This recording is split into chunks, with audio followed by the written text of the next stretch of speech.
slide the screen down. Do what? Slide it down. You can read it. Hello, Mom. Are you ready for the show? Yeah, aren't you ready for our presentation tonight? Are you kidding me? You text me when we're standing next to each other? Absolutely, that's the way I learned it. That's how you communicate, isn't it? No. Well, just to make sure that you have this off, I'll take care of it for you. Why can't they do it the way I learned it? I learned with my cell phone. Technology is my thing. Tonight we're going to talk to you about engaging with the multi-generational workforce or volunteer force. Our goal is that when you're looking at your organizations, that you get this kind of result, that you have happy, multi-generational workforces, or volunteers coming together and just really embracing how we communicate and work with each other. I'm going to read you a quote. Let's see if this sounds familiar to any of you. This came actually out of a research study done by a company called Bruce Hogan and Rainmakers Incorporated. They're a company that is actually very well known for work with the generations. And after a 10-year study in the field, this was one of the quotes that came from that. In offices across the country, there's a lot of eye rolling going on. Young professionals get exasperated with their older, workaholic colleagues who seem unhappy in their jobs, yet frustratingly stuck in their ways. So true. Meanwhile, older professionals view their younger counterparts as slackers, unwilling to pay their dues. Any of that sound familiar Yes, to it you? does. Yeah. See those bummers? There you go. So we have 3 objectives that we would like to cover with you today. The first one is to define the 5 distinct generations. Currently there are 4 in the workplace, and we're seeing a 5th one start to make their way really heavily into volunteering, but also will be in the work environment here pretty soon. Then we'll talk to you about some strategies for working with each of these generations.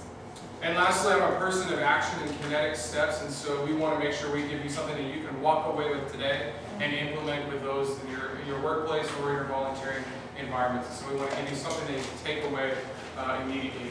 Also, another takeaway we have, if you're like me and you hate taking notes, then don't take them. We have a handout that we will give to you at the end that will kind of summarize all of this information. On the flip side of that, if you're the person who needs to take notes, because that's the way your brain works, feel free to take notes. We encourage it. We'll still give you a handout as well.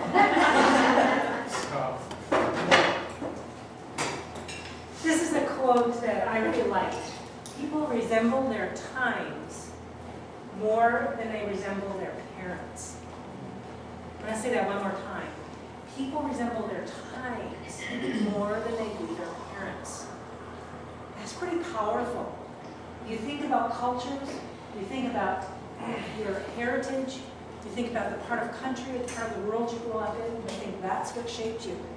But what they're finding in the research today is that what happened around you as you grew up affected you just as much, if not more.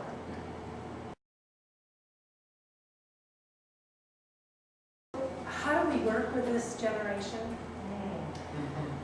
Having both kids in this generation and both at the 2 extremes, a couple of things that I have found to be really important. One is to let them identify with their civic duty.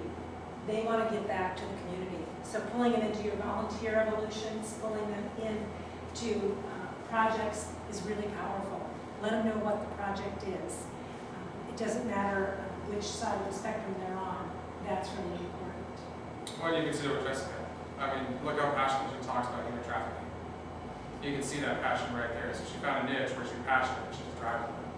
So yeah. And the other thing that's happened that has been really powerful for Rob, he mentioned how he wanted to be CEO on day 2 and how he wanted to go and drive.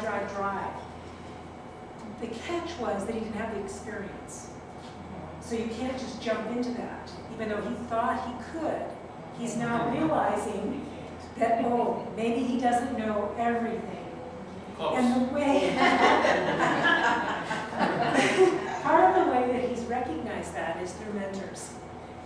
particular group identifies very well with mentors. Robbie has 3 distinct mentors. One is a speaker that helps him with his speaking. Another is his pastor. And the third is a financial advisor. And he meets with each one once a month. And he goes, he'll have breakfast or coffee or whatever, and he comes back so charged, I can hardly keep the door, he just comes back re-energized, new ideas, and it's a win-win because he energizes them, they energize him, they build on these things. His boss said to me, he's going to be high maintenance, I can tell. He says, I got to keep this guy busy or he's going to be gone. And it's really true. But how powerful for the company and how powerful for him if you can match him with mentors and give him the experience and the benefit of that knowledge. That's why this generation identifies really well too with the veterans generation. Because they recognize the stories and the wisdom behind their life experience. He loves talking with my mom in that generation. He just calls her up every once in a while. Yeah, I just want to talk. He said, I'm taking a vacation. He goes cross country to see my mom. Real connection. Embrace communication. You saw earlier how to use your phone, giving them technology, using instant messaging, phone calls, find out what works for your group and choose that. And you don't need to do 20, just pick 1 or 2, and really embrace that communication so they are communicating with everyone. And just ask them, how do you like to have us communicate? Because you can miss a whole group because you didn't ask that one question. It's amazing the difference that'll make. And then have a common purpose. Doesn't matter what the generation is, if you have a common purpose, it can be really powerful. So identify what that purpose is. If you're all on the same page, you can move things forward. Pick your project. Have everybody with that same purpose and it'll work.